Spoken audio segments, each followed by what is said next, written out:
All right, everyone. Good morning. It is Friday, May 22nd. House Government Operations and Military Affairs. We are taking up our first order of the morning, the only scheduled item, which is H 954, an act relating to approval of an amendment, singular, to the charter of the town of Stowe. This pertains to giving the municipality the authority to raise their local option tax up to 2%. We've taken a lot of testimony on this, heard from the community, business owners, et cetera, et cetera. And so I'll open up the table to discussion. Anybody feels inclined to chime in? Okay. I think we've said it all. Yeah. I have them. Representative Pisano, feel free. That was her hand. Okay. I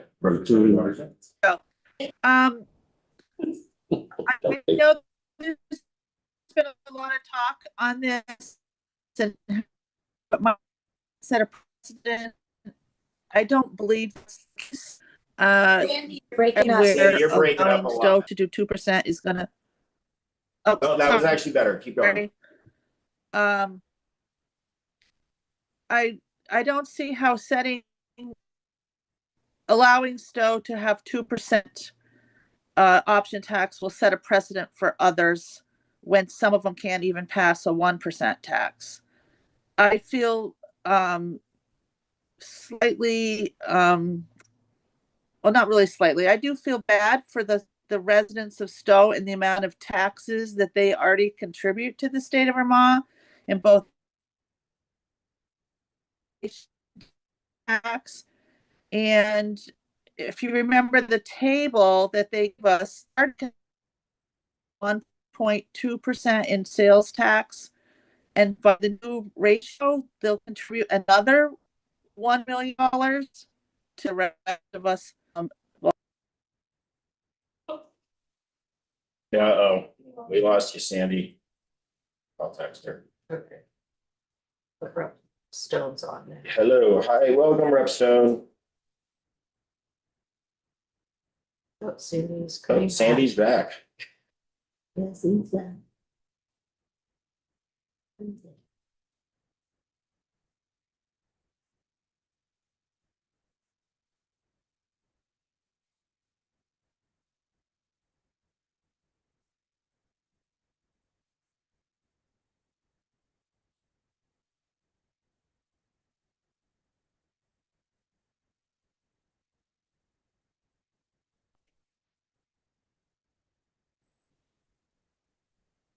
Suction. Yeah, no, you're breaking up a fair amount there, Can Sandy. you hear me now? Yes. Yes. Yeah, the reception's not great here. So I'm not sure where I left off. Okay. The chart. Sandy, we keep losing you. If you want to text me what you're trying to say, I can just read it out loud for you on your behalf. Writing this.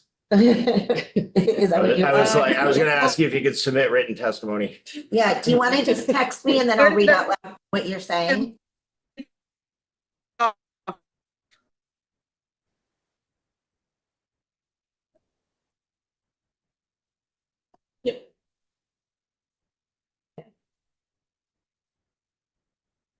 Must be far enough away from the tower. Yeah. Connectivity. It's a conversation. Some campgrounds. Waters Evans. So, as we create, so maybe destroy. That's a hard open for a fucking right? Not wrong. I just love a little Dylan's rule in there. But what I usually am inclined to, my general feeling is to allow towns to do what they vote to do. it passes in the town, they come here, they want the charter. If it's not something that's like, actually against the Constitution or not allowed in current statute, I feel generally fine about passing them. This one gives me a little bit of pause because the vote was very close. It was 467 to 310. And that was only, and there are over 4,000 registered voters. So it seems like, and voter turnout is voter turnout. So, we can't do more about that, but just looking at other things that have passed, in that same, the margins were much bigger, things that passed than this. But, and so the meals tax was 532 to 246, the rooms and meals one, and that seems like a definitive. Yes, you know what I mean, like something that's like, that's generally approved by the community. That said, I mean, it did pass, it is the majority of voters. The thing that makes me feel a little more comfortable voting for it, would be that it doesn't set a precedent. Ledge Council, Tucker has told us many times that allowing one municipality to do something does not mean in any way, it's not like a court decision. We don't have to let everyone else do it if you don't want to. It's a per charter basis. So I guess I feel okay supporting it. I wish more people would vote in general. And that was a journey that we all just went on through my brain, and now we're done. Just to get to that, get out the Yes, vote. get out the statement. Yeah. vote. Another GovOps anchor of Yeah. philosophy, get out Yes. the vote. Rep Hanko? Yeah, so I agree with Rep. Waters Evans in that I wish more people would vote on issues like this. I also have a lot of pause on this because of the lack of just individual citizens that either didn't come out to vote, lack of citizens who came out to vote. And we really didn't hear from individuals in this committee. We heard from a lot of businesses and select board members who this would be to their benefit because they said they're going to use this extra windfall for infrastructure for the town. But people who live in and around Stowe, it's already a really expensive town to do anything in. And I feel like this is going to make it more pricey and drive people to outer lying towns, especially if they're maybe working in Stowe. They're not going to go down the street and buy lunch. They're going to bring their lunch with them. I'm just worried about those folks. Stowe has a huge tourist industry, so they mine from the surrounding areas for their employees. And that's what concerns me, is that it's going to be unaffordable for those employees. Maybe if this were structured differently, that it wouldn't be on. No, I don't even think that would help. So I guess my overall feeling about that is I am worried about the people who actually have to be in Stowe, not by choice, because we've got tourists who are there by choice and business owners who are there by choice. But there are some people who are not there by choice. This is where they can get a job. And also about setting a precedent. I think it would be really hard to argue with, for instance, a Williston who came back in and said, hey, you did this for Stowe. We want you to do it for us. We've got a lot of businesses. We could raise a lot of money. And the beneficiary, part of the beneficiary of this is the education fund. And everybody knows the education fund swallows up a lot of money. And the more money there is, the more money goes to education. And no one seems to have a problem with that, because the education fund always seems to be this gaping hole that needs more money. So this is a really long-winded way of saying that I'm not going to support this. I think I had the representatives and Coffin. I got some words too. What my wonder is this, because I know that we can do this, but we would need to have them back to talk about it maybe. But would it be possible to not do the sales tax portion of it and do the rooms and meals?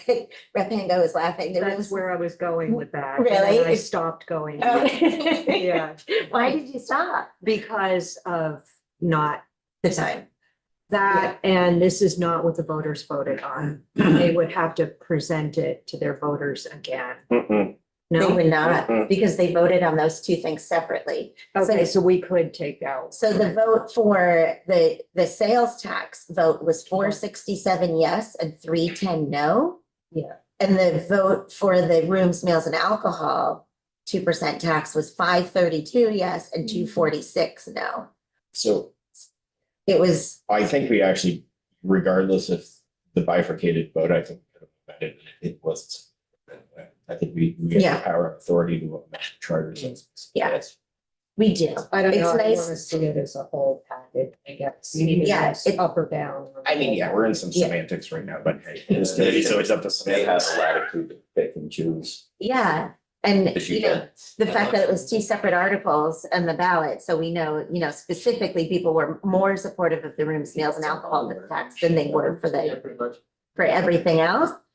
I might be okay with it adding that tax to the rooms, meals and alcohol part and just doing that portion of the bill and then maybe the sales tax.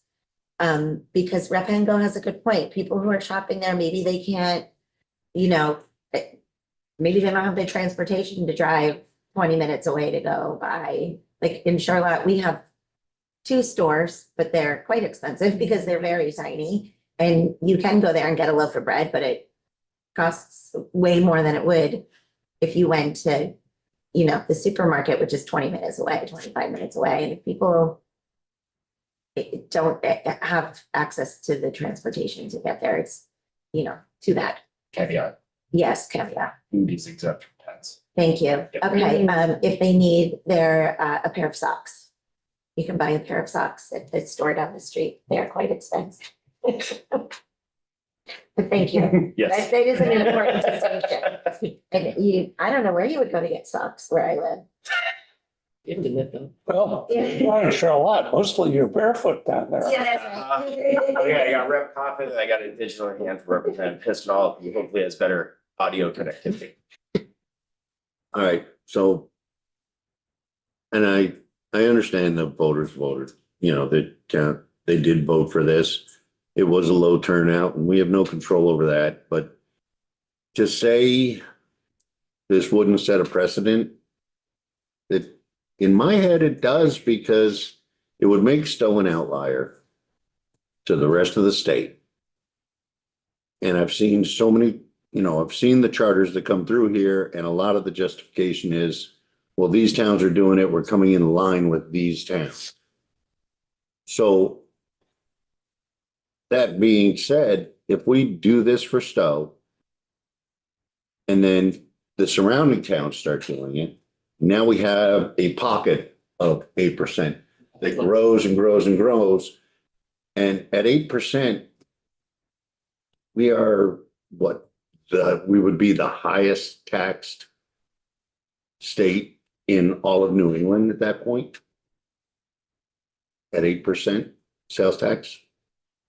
Probably. Yeah, I don't recall that. but Yeah. it was a data In the set. charts of, I don't have enough information to argue that one either way. well, looking at the charts of what the taxes are. So we would actually, I believe that would put us at a higher tax rate than Massachusetts, which is called Taxachusetts for a reason. Okay. Do we really want to take that title from them? So I can't support this, just for the for that because it would eventually expand. I can't see it not. And I have a hand from Representative Pisano, but I believe she may have sent comment to Rep. Watershed. She did. We're gonna give her one more shot at speaking, and if she breaks up, I'm just gonna read what she said. Yeah, I do want to remind everybody that there is no tax on food or clothing unless you spend over $100 on one individual item. I don't believe a pair of socks cost $100, even in Stowe. Like I said earlier, I feel bad for for the people there that are already contributing so much, and then they have no money for their own infrastructure. And that therefore I believe they voted, they want this. We've heard from several businesses, only 3 that didn't want it. And therefore I'm in favor of this. They are a huge contributor um in our tax system, and I feel bad for them. And the last thing I want to see them do is, or us, the state of Vermont, start taxing second homeowners at a much higher rate, because those people will leave. We've seen that in our own town. And it's no different than the state saying, well, you know what, our sales tax next year is going to be 7% statewide. And then, I mean, we raise the sales tax all the time as a state. So, and like I argued last week or the week before, 1% on $100 is $1. And when people are spending $10,000 on a vacation, they don't look to see what another $100 is going to cost. It's not the locals that are going to feel the pinch on this. It's the tourists, and they spend money going on vacation without ever looking at what the sales tax is. So I don't feel it's going to hurt the locals that live there. It's the travelism and the tourism that's going to be suffering from this, and not locals. That's my opinion. Okay, no, thank you. And we have a much crisper audio from you, so yay. Rep. Nugent. Just to weigh in so people know where I'm at. I supported, I think overall, I was concerned when we heard from a few businesses, but then hearing from a lot of businesses and how much they also seem to feel that this is necessary for their town, and that the town voted for it, makes me feel comfortable voting for it and supporting it.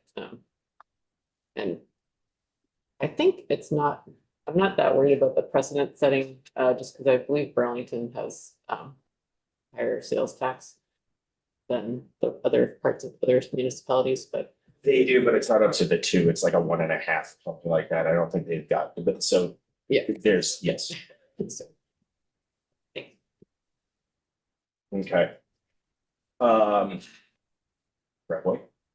I'm going to support this as well. The voters voted and the municipality went through the process of hearing from more folks than we did, through their own public meetings and public hearings, and ultimately at town meeting as well before the vote.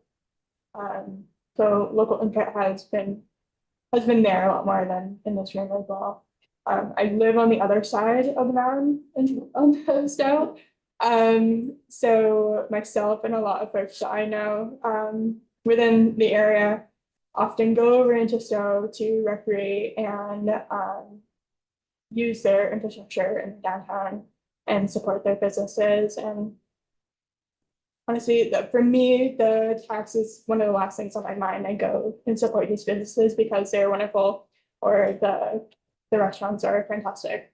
And I'm good about. I'll be supporting this. I guess for my take on this, I'm taking a little bit, but I'm always very, very trepidatious about any tax increases. As a Main Street merchant for 17 years, I actually fought against a still, I'm sorry, a Virginia's option tax. But applied here, my community, points that are made about the voters speaking, but going back to a larger philosophical bucket of mine in and around charters and how they should be used and what they should be used for. Option taxes will always applied to the context of a charter. So this is the appropriate vehicle for this conversation. The voters made their case, so. I just want to speak to that as a philosophical approach that this conversation is an appropriate vehicle. All right, any other comments or discussion, folks? Nope, seeing none. Motion, I move that we find H954. Inoculating to approval of an amendment to the charter of the town of Stowe favorable as introduced. final moment for comments. Seeing none. Clerk will call the roll. Representative Boyden, yes. Representative Coppin. No. Representative Pango. No. Representative Hooper. No. Representative Morgan. No. Representative Nugent. Yes. Representative Pincinel. Yes. Representative Scully. Yes. Representative Stone. Yes. Representative Waters Evans. Yes. Representative Byron. Yes. And Representative Waters Evans will be the representative. 740. All right, team. That's another one off our deck. Thank you very much. That was actually one of our more engaging conversations that are around the charter in a while. So, yeah. We don't have anything else directly in front of us today. Keep an eye on possible amendments with some of the stuff we got floating around. But other than that, we are gonna go off live. Floor starts at 10. So yes. We hear the tag Livia amendment to Canada says something. Has that been, do we have language to review on that? It's on that. Okay. So we'll find time to hear the tag Livia amendment. And yes, that gives a project for the interim. So yeah, Nick, take us off.